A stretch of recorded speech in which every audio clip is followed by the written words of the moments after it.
Everybody. This is Dave Espino and James Renuff back here at the Entrepreneur Dojo. And today we're going to talk about, tell us what we're going to talk about, James. Well, I wanted to look, I was struggling with what I wanted to call this, but I wanted it to be something to the effect of change your assumptions and make more money. In other words, we look through reality through our own lens.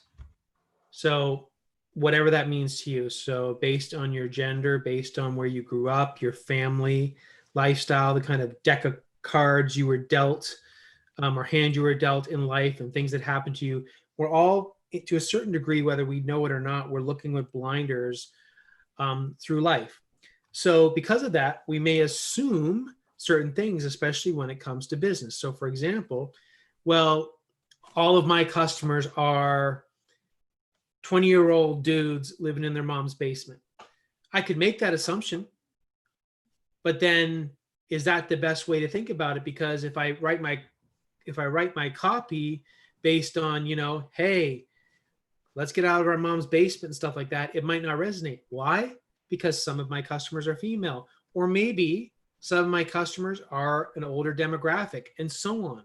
So again, I have an assumption, and I'm not saying that is my assumption, but that's one example that in your niche, in your business, whatever, you may assume that your customer avatar is a certain way, or that they want to be associated with or talk to in a certain way, or that a product should fit a specific need, when you may be missing what's going on here. In other words, I've seen a lot of people like that are very successful, and you're like, that person has no personality, or they're a jerk, or this, and that. But guess what? Their product solves a specific need in their particular market. And that's the most important thing. And that's what I wanted to get out today.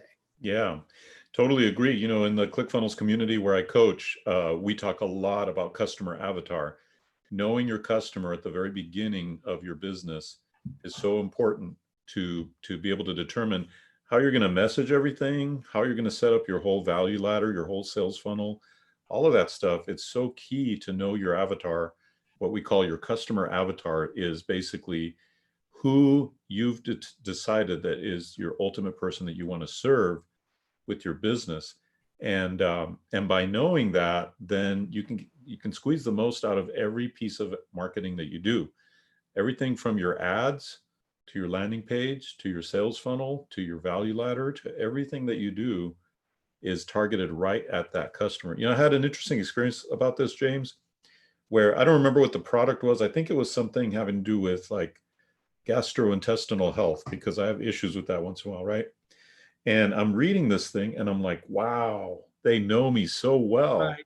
That's I'm me. just, yeah, like they know me so well. And it's like just the fact that somebody knows you that well, or that it's a weird thing, because when you read it, it's words on a page, but you instantly have this affinity for this person because they're like, wow, they get me. So much in life we're not understood, we're misunderstood, right? And so when somebody actually gets you, and even though it's words on a page, you still have this natural like inclination to go, because they get me, because they understand me, I want to do business with them. Yeah, or things like speaking the lingo. With any niche, with any industry, there's certain words that people use, and I hate to equate it like this, but it's almost like when you're talking about cults. One of the things with cults is that they start to speak their own kind of language, and they feel like no one else kind of understands them because they're not talking their lingo, if that makes sense. And you need to think of your customers not in terms of a cult, but are you speaking their lingo? Are you speaking what they want to hear, what they want to know, and so on? When you can do that, when you get that product to message mix, that's when you see success. So part of that is reaching out to who you believe are your customers, reaching out to the market, seeing what need is there, or what are they struggling with, hearing that, because it might come back to you and say, whoa, I thought everybody had a problem with this, but actually it's a problem with this. If I go after this thing here, all of a sudden now I'm going where I need to go. And it's a matter of, it's a simple thing, but listening to your customers, listening to your audience, and seeing what it is that they want. I mean, heaven forbid, giving people what they want. And then all of a sudden you get success. Yeah. And, one of the things we teach also is that one of the best ways to know your customer is to publish. And publish means what we're doing here. Do a YouTube live, do a Facebook live, do an Instagram video, do blogging, and start to get feedback from your market. Start to find out what trips their trigger, what gets them excited. Like we can actually go look in the back end of the YouTube channel and find out which videos tripped the trigger, which videos got the most likes, which videos had the longest time of engagement or video watching, which videos got the most views, right? And through that, our market is actually telling us directly, in no uncertain terms, what it is that they like, and what it is that they don't like. And by the way, when you do that, that just helps to inform whatever products you create, whatever courses you might create, all of that kind of thing. Now, that's one way to do it, but there's another way, and that is to put your product out there as soon as possible. Put your funnel out there and your ads, start running ads and start gathering data quickly. Because you know what happens often, James, is that people get stuck in this perfectionist mindset. Absolutely. And they're like, oh man, I got to make sure it's right. I got to make sure it's right. The problem is you're making sure it's right from just one brain. Like, not to say that you're not smart, but why not make sure that it's right based on hundreds of brains out there that are telling you what's the right thing to do, right? What's the right product to come out with? And exactly, because you may be right. You may hit it on the head, maybe. But there's the right way, the wrong way, and then somewhere in the middle is reality. And again, our reality, if we look at it in terms of the reality of the market, the more people we're engaging with, we get a better view of the true nature. That everybody is unique, of course, but engaging with people that way and being inquisitive, putting our ego to the side and not assuming that we know how it is. I would rather go out there even before we make a product potentially, or some people, they get that feedback and then build their product. There's lots of people that sell their product before they even know what they're going to make. I know that doesn't make sense to some people, but they sell it and then it's like, okay, well, what is it that everybody wants? All right, let's give the market that. But that is really the key. It's not so much Dave's amazing personality or James' smarts or whatever. It's, are we giving what the market wants? And when we do that, it's not so much about our personality, although some people may resonate with you, they may resonate with me and so on. That is important.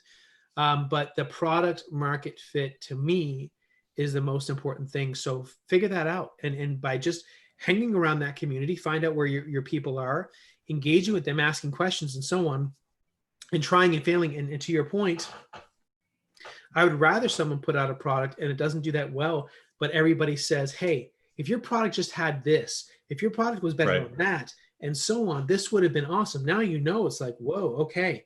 Yeah, I didn't go deep in this, and this is what they really want. Then when you come out with what it is that they want, it's like, it's so amazing. Just and if you can focus on one thing and keep reiterating it and changing it and keep working on it, and assuming that you're not going to have it perfect out the gate, then all of a sudden you're going to have a strong product, because most people aren't willing to make those necessary changes. So when you put that product out, you get that feedback. 10 people say this stinks, this stinks, this stinks. Some people might love 80% of it, but if you work on that 20%, now here we go. And a lot of this is common sense, but this is something that people fail with. Like you said earlier, they try and be perfectionists. I can't tell you how many people I've talked to that they've been working on their product for a year and it hasn't even come out yet. And Dave, you are one that is known for being able to make products quickly, because you've kind of put that to your side. It's like, I'm going to do this, and I put it out, and it's good quality stuff. But you're not kind of sitting there in this. You want it to be great, obviously, but you're not sitting there like, oh my gosh, are all 1,000 of my I's dotted and my T's crossed? And if not, I can't move forward. Yeah, perfectionism can be paralyzing, actually. When we hear people go, oh, I've been working on this course for 6 months or 10 months or a year, I'm like, what? You can do that so much faster. But unfortunately, part of what happens with perfectionism is people just feel unsure of themselves. They feel unsure that what they're putting out is quality enough. So they keep going in this loop of, I got to make it better, make it better, make it better, or I have to learn more, learn more, learn more before I can, do this. So speaking specifically to kind of the newer people in the business. Now, I just want to clarify something. When James says make your product better, we're talking about we're talking about information products. We're talking about online courses, which are very easy to revise and refine and improve, over time. So when we're talking about making our product better, I just want people to know that we're not talking about a physical product where you have to go back to the manufacturer and completely redo molds and things like that in order to make a different product. We're talking about digital products, which really is our kind of our favorite type of product to create because it's so easy to create. It's high value. People get a lot of value from it. And I could go on and on about why digital products are amazing. You can also take it to the extent of, like, if you have your emails or your ads or your sales copy. I'm not saying that you need to be paranoid about it, but at the same time, you put it out there, what you think it should be, and then you can make iterations to it.